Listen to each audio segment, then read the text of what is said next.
Excuse me. Well, this morning, let's crack the cosmic egg.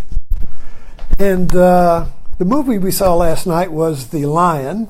I hope you've seen that, or you probably know the story, because it has gotten a lot of attention. But it was about a little Indian boy who got separated from his brother, went to sleep on an empty train, and woke up in another, so far away. He woke up in Calcutta. I don't know where he woke up, but he woke up in another district of India where they didn't even speak his language. And so he was wandering, and he was an orphan and living in the dump, and the orphanage got him, and they hooked him up with an Australian or New Zealand parents, and he went to Tasmania and grew up, and he was not, there was something missing. There was some yearning, something was missing. And so he was at a party, and there was some food, jalapenos, I forgot I think something like that, but it was an Indian food that he remembered in the streets with he and his brother were scrounging for food, and one day they'd be able to buy those. That was like heaven, and he smelled it, and he remembered his home, and he remembered his mother and his brother when he was 6 years old. He remembered. And so that began to obsess him. He had to find his way back. And so he began to Google all of India, looking for some clue that would connect his memories of a 6-year-old.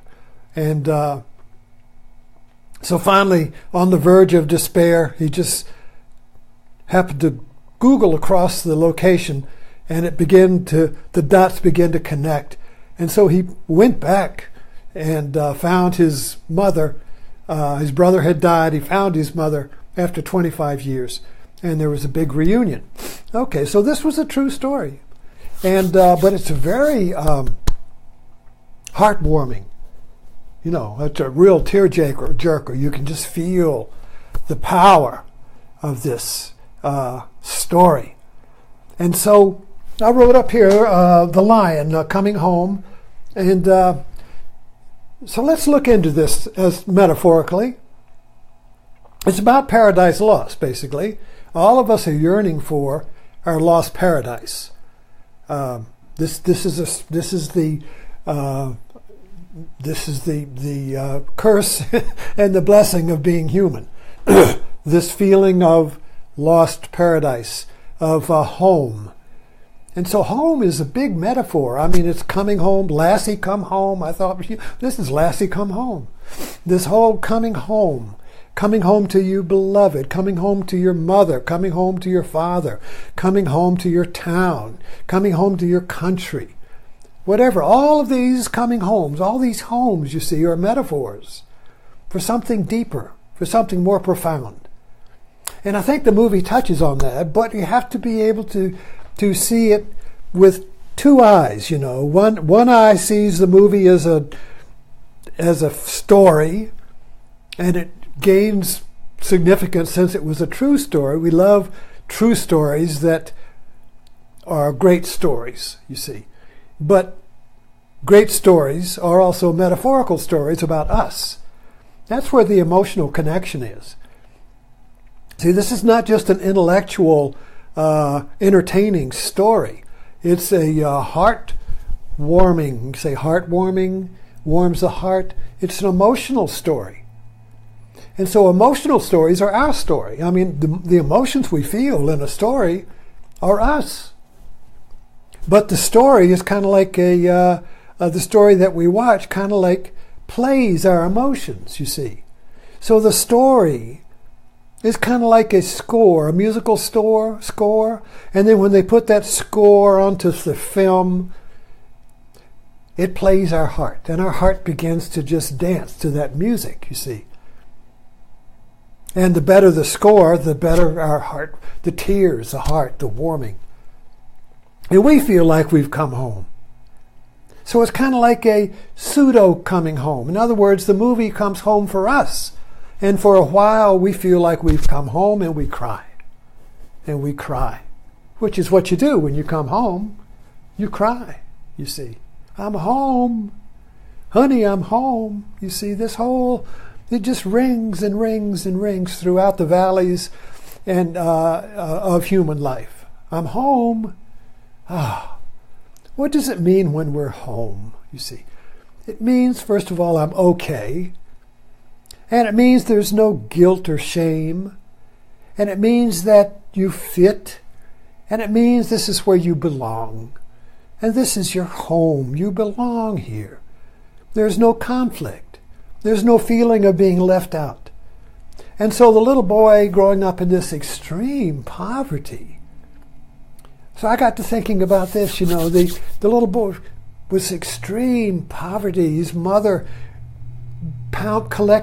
beat rocks, broke up rocks, and he and his brother would go out and scrounge food underneath the seats, and just scrounge up a leftover piece of apple or something. They were so poor, and yet it was paradise for him. He and his brother would go out on their adventures, and it was paradise. And he would come home, and they would work all day for a little bag of milk, and they would come home and give it to the mother, and she would share it with the other child, but she wouldn't take any. And so he was so proud of himself, and he just loved. He was in paradise, and yet it was extreme poverty. So this poverty was paradise to the little boy. And so then his brother went out to work at night, and he said, take me. And so he took him, and so he went to sleep left him on a park bench at the railroad station while he went off to do work. And he got on an empty train and went to sleep and woke up far, far away in an empty train that he wouldn't let him out. And so his adventure went. So he had an adventure in sea. And he was taken out of paradise. And yet he was picked up and he was in this terrible orphanage. And then he was suddenly given magically to this wonderful New Zealand couple. I think Tasmania is New Zealand. Maybe it was Australia. I don't know. But anyway, they adopted him, and they brought him from this extreme poverty and plopped him down into an upper middle class home. Oh, this is a TV and all of the stuff that were things, and he began to explore that. You see, so he was transported from this extreme poverty to the modern world, the one we live in. So his new home was our home, with all of our appliances and our comforts, you see. And so, but yet he still didn't feel at home. Something was missing. And so he remembered. So I wrote this up. There was the key, the turning point in the movie came on our hero's journey. This is the journey of the Buddha, the journey of the hero, which is our journey. And he went to a party, and there was these cooked jalapenos. I don't know what, but they were little fried things, and I think I mentioned before, but they set the smell of them, and he smelled them. And he remembered his home. The smell. It's kind of like when you smell the perfume or the smell of your beloved, and suddenly the beloved is there. I remember when I was in yoga and in the Light of Yoga Society, and Swami Rama was our guru, and he had a particular incense that he burned. And then when he went away, and then we would have to order this incense from India. And when it arrived, it was like a drug. Everybody got their little patch of it, and the smell just brought the guru back, you see. The smell brings back this primordial remembrance of things past, of home, the smell of home.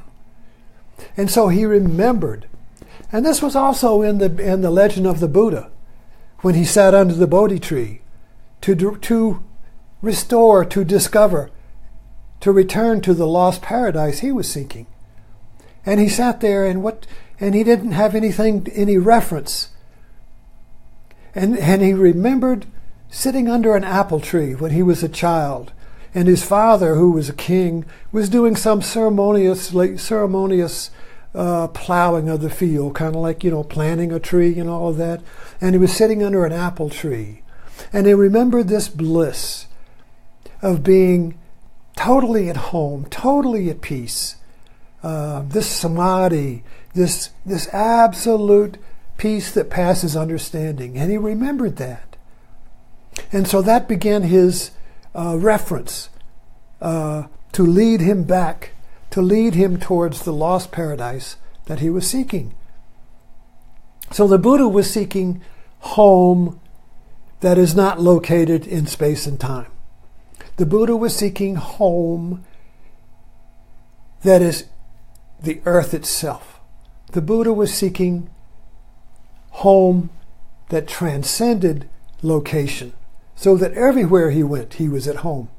Like the Son of Man, he has no place to rest his head. Or in the Heart Sutra of Zen, the awakening of the wisdom mind that does not rest on any form, that does not rest on any location, that does not rest on anything in belief, in idea, in opinion, in religion, in politics. Being home, in the true sense, you see, does not rest upon any form, because all forms change, says the Buddha. All forms are impermanent. So if you invest in form, you are investing in death, because it's going to change. You're going to lose. You're going to suffer. So what is the cessation of suffering but the cessation of making your home dependent upon some location, some form? That's the true home, you see. That's our destiny as human beings, to be free from location, to be free from conditioning, to be free from belief. A belief becomes our home. That position, our political position is my home, you see. All of these homes are encrusted or cemented in form, and then we have to defend them because other people have different homes. So anyway, we had the remembrance, the smell of the food that brought back his whole home in one idea, you see. Boom! The whole paradise, his remembrance was there. So now, he had a single-minded obsession. He gave up his girlfriend. He gave up his job. He just sat in a hotel. And he gave up his family. He gave up everything. And he just had these maps of India. And he was trying to figure out the distance. He was on a train and how fast the train would go and how far he went. And it was just a total jumble, impossible mix of little pins on that. And he just worked and worked and worked, connecting the dots, and nothing worked. And he became totally frustrated and fell into despair. He would never find it. And then the laptop was open, and he just kind of like started playing with the Google map, and he hit upon something that looked familiar. And then he zoomed in, and he began to see the picture of his mind. His little faint memory of the 6-year-old began to form, and he began to see home, and he just stumbled upon it, you see. And then he knew he had it, and he got the plane ticket, and he went back, and he went through the houses that he remembered, these little shacks, and he went to the home where he had lived, and there were goats in it. Oh no, and he just hit the wall. Bam, goats. And a man said, what are you looking for? He says, I'm looking for his mother. The little boy didn't even know his real name. He didn't even know how to pronounce his name. He didn't even know his name meant the lion. And the man said, well, come with me. And he took him in. There was his mother. And they met. And so he was home. And this in itself, you see, is the blueprint for awakening. First, there is the remembrance, something concrete, something full body, the smell, the taste, the sound, the full body. Bam, there's a remembrance. And then you can't let it go. Then it begins to obsess you. the search for God, the search for the beloved, the search for truth, the search for home. And then it becomes a single-minded obsession. All of the yoga stories, all of the spiritual stories. The disciple says, "Oh, Master, what do I have to do in order to find God?" And the Master takes him and shoves his head under the water, and then he's struggling, blah, blah, blah, and he pulls him up and he says, "What did you want most while you were under the water?" And he said, "Air." And he said, "That's what you must yearn for. That's how you must want God, like air when you're underwater." You see. So there's that single-minded obsession. And then there's the intellectual struggle to find it. And this is the path of I forgot to turn on my timer. Well, doggone it. And then there's the intellectual struggle to piece the dots together. Like somebody struggling to make a song for they're commissioned to do artwork and they're struggling to make the painting or the art or whatever, or the scientist is struggling to figure out what the theory is or the formula and they can't do it and they smash and they throw the paper on the ground and nothing works, and then they give up. I surrender. I give up. I surrender. I'll never find it. I surrender. But they don't walk away. It's through that opening of surrender that they stumble upon the way. It's through that surrender that paradise is revealed, that the way to paradise is revealed. And then suddenly, it just begins to do themselves. Suddenly the paradise, the lost paradise, begins to do them. They have surrendered to the way, and the way begins to do them. And they just type out. They get the story, they get the music, they get the formula, they get the answer, and then they just type it out. It just flows out through them. So the way, the home, was always present, see, is always here. It's not in time. It's not in space. It's not in location, you see. The home we're looking for is right here. So I think this, to me, was the movie. Is a horizontal and a vertical story at the same time. It's a horizontal story in that it's about somebody going home in location in space and time, and that's the way stories are. That's the dimension that stories are given to us. You see, they have to be given in that horizontal dimension of space and time, with things doing things to things, people doing things to people. People looking for things. You see, that's the horizontal dimension. But the vertical dimension is you, is me, is I, you see. And so the good story is both. It's both the horizontal and it also is my story. So this is where the shift happens when we look at a movie, metaphorically, is that we see it as external, as about somebody else, but it's also je suis the lion. I am the lion.